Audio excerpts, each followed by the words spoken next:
Hey, Andrew. Huh? Oh, what's up, man? Yeah, man, I'm really happy I ran into you, actually.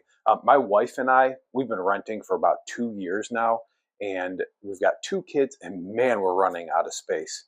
Could you tell me the four things we need to do before we go home shopping? Is there anything I just shouldn't do? Yeah, bro, I got you. Hi, I'm Andrew Carlin. I've been a licensed real estate agent since 2013, and I'm here to make real estate simple and attainable. Yeah, so the first thing you need to do is contact your real estate professional or realtor. Well, lucky me. I'm talking to my realtor right now. But why do I need to talk to you first? Starting with the realtor or real estate professional is just a great idea because they are going to help you from the beginning to the end. Okay, yeah, that makes sense. But yeah, you're really going to want to gel with this person. So you're going to want to spend some time, not just a 5-minute phone call, not just showing up for the first time, meeting them at a house, but you're going to want to make sure that they have your best interests at heart. Uh, Finding a realtor is not difficult. Finding the right realtor is a game changer and can really make your home purchase successful as well as create a fun experience. Yeah, so what's next? Yeah, so the first thing is know your realtor. The second thing is know your money.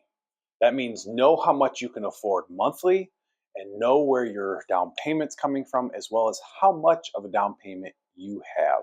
Okay, cool. So knowing your numbers helps because often what you can afford monthly is less than what a lender will pre-approve you for monthly for housing expense. And the reason this happens is that a lender is looking at a debt to income ratio. So they're just looking at your debt obligations. They're not looking at your other spending habits when they're looking at what you can afford monthly. Yeah, okay, that makes sense.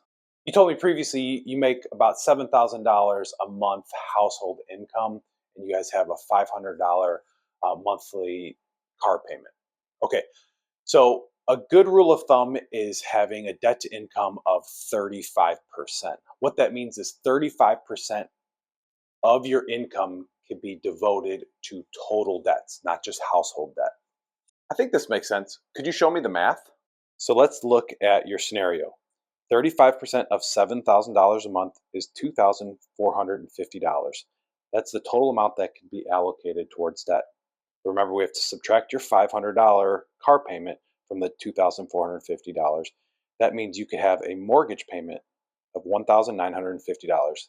That's principal, interest, taxes, and insurance. So to a lender, you can afford a $1,950 mortgage payment, but that doesn't take into consideration what you told me in the past, that you've got a $2,500 child care fee, $1,500 grocery bill, $500 in gas for your vehicles, as well as $1,000 towards clothes, subscriptions, kid activities, and date nights.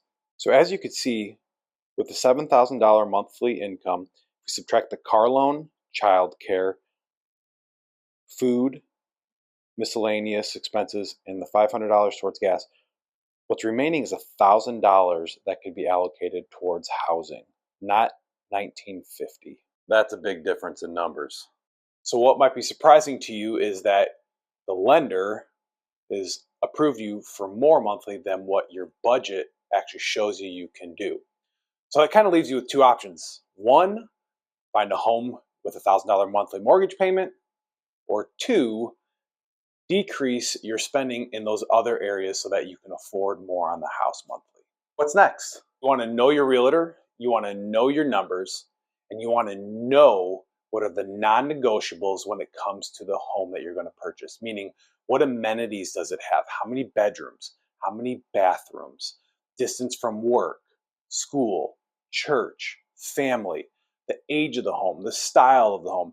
There's lots of things that could be needs, but generally they boil down to bedroom, bathroom, school district, or geographic location. But sometimes there's unusual ones. I had a client recently who needed a backyard with southern exposure so that they could do tons of tanning. Yep, tons of tanning. So that was a need. They were not willing to purchase a home unless it had southern exposure. Huh, that's interesting. So once you have those needs, you need to call your realtor and explain those to them. They can go to the market and see how much a home with those needs costs. You might find out that a home with those amenities is more expensive than what you can afford. And that leaves you with two options. You can either change your needs, adjust them, or drop some of them, or you can continue renting. Dang, that could be tough. Yeah, so you want to know your realtor, you want to know your numbers, and you want to know your needs. The next thing is know your lender. As a real estate professional, I'm going to refer you to a lender that I have a history of success with, and they are going to give you a great experience. But this is really important because we want to know that you can actually finance the home that you need at the price point that those homes are selling for. You might find out that you can't purchase that home, you're not qualified for it, or you can go over. But if it's less than what you need to be able to spend on a home, you're left with two options: decrease those needs again or continue renting. Yeah, so here are the three do not do's. Do not co sign a loan for anybody in this process.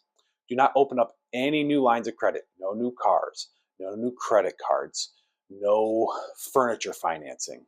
You also do not want to change jobs. Man, Andrew, thank you so much. You made this so simple. I can't wait till we start our home search. Yeah, you're welcome, man. I can't wait to help you along this journey. Thank you so much for watching. If this helped you, please like and subscribe. I can't wait to help you with your real estate goals.